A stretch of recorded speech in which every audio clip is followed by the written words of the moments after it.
So this year's Best Picture nominees are some of my favorite in recent history. So I just want to start the video off by saying that because all 9 of these movies made my top 20 of this past year. I want to get that out of the way before I start spewing off opinions that maybe others don't agree with, because truly I love all these movies and don't mean to slight any of them. I like some more than others. Some I consider to be masterpieces, some I consider to be really great cinema. So let's just jump right into it. I know there's been a lot of controversy this year behind a lot of stuff, but I think the nominations are pretty good this year. Let's start off with my number 9 pick for Best Picture, and that would be Little Women, directed by Greta Gerwig. This movie is like the definition of wholesome. It is an extremely pleasant movie. I'd recommend it to literally anybody. It's also pretty artistically fascinating in the way that it tells the story through its narrative, flashing forward and backwards, sort of differentiating between the two with different styles of cinematography. It takes a little bit to catch on, but it is really interesting, and the movie has tons of heart and great performances. At number 8, I have Joker, directed by Todd Phillips, who also got a directing nod. Joker is really good. There's literally probably like 5 to 6 minutes of the movie that I didn't like, and it's not like I hated those 5 to 6 minutes. It's just I felt like it didn't line up with everything else that happened in the movie. Other than that, this movie is pretty fascinating. A really interesting and dark character study.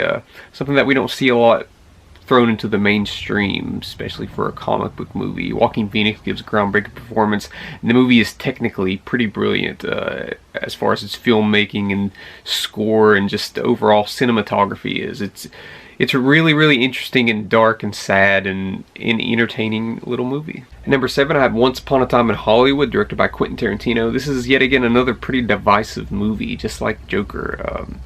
And I kind of get why. It doesn't have that much of a plot, but I just got lost in this world and the production design and this friendship between these two characters played by Brad Pitt and Leonardo DiCaprio. I think it is one of the funniest movies of this past year, and one of the most exciting movies in terms of its overall payoff at the end of the movie. I thought it was totally worth it. I've seen it twice now, enjoyed it a whole bunch both times.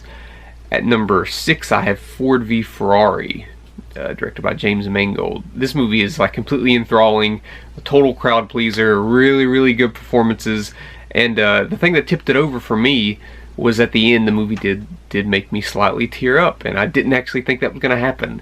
This movie, yet again, technically brilliant in terms of how these races are filmed. You feel like you're in the race car racing with these other drivers, and I think Christian Bale's performance has been really overlooked this award season, but it's just such a strong year, you know, who you going to kick out. But yeah, Ford v Ferrari, when this thing comes out on digital and DVD, I recommend watching it, but it's not going to have the same impact as if you'd watched it in the theater. At number 5, I have a movie that I just recently watched for the first time. That's Jojo Rabbit. Jojo Rabbit is hysterical, but I think the thing that surprised me most about Jojo Rabbit is that it's a little bit mismarketed. Jojo Rabbit can get like really serious, and the movie honestly made me cry. It has way more heart than I was expecting, and the satire is just top notch. I can get a little bit of the divisiveness of why it didn't get the best reviews, but it is wholly original, really well directed, really good cinematography, really well edited. I think it deserved that editing nod actually, and a really good score. This is just a really fantastic movie, and it's also one of the funniest movies of this past year.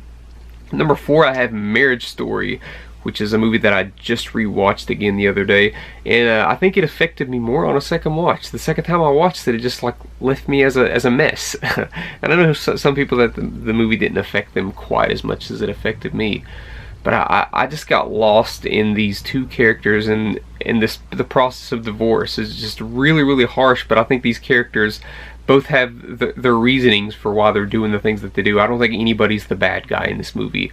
And the movie is also surrounded by an amazing supporting cast, just really cool and quirky characters that show up.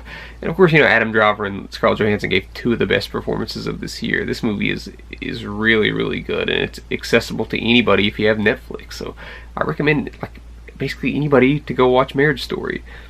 Number 3, this was my number 1 movie for a long time now, and for some reason things changed over the past couple weeks, but number 3 I have The Irishman, directed by Martin Scorsese, another movie that's accessible on Netflix, but it might take you a little bit longer because it's 3.5 hours long, and both times I watched it, it took me about 4.5, 5 hours to watch, but that's not to say that the movie's boring. It's just long and you gotta take some breaks sometimes.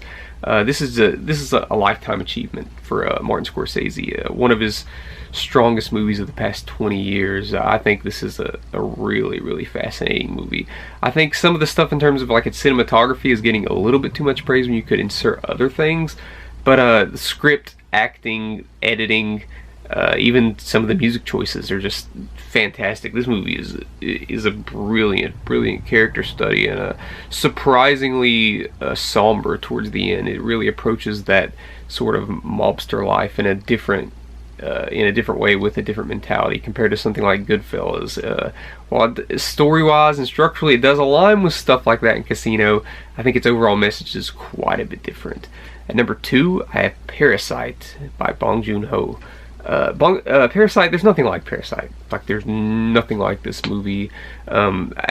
Actually, it just came out on digital yesterday, and I've been meaning to rewatch it because it deserves several rewatches, I think, to really pick up on some of the themes and just seeing if you can catch on and see things that are leading up to some big reveals that happen, because this movie is like wholly unpredictable.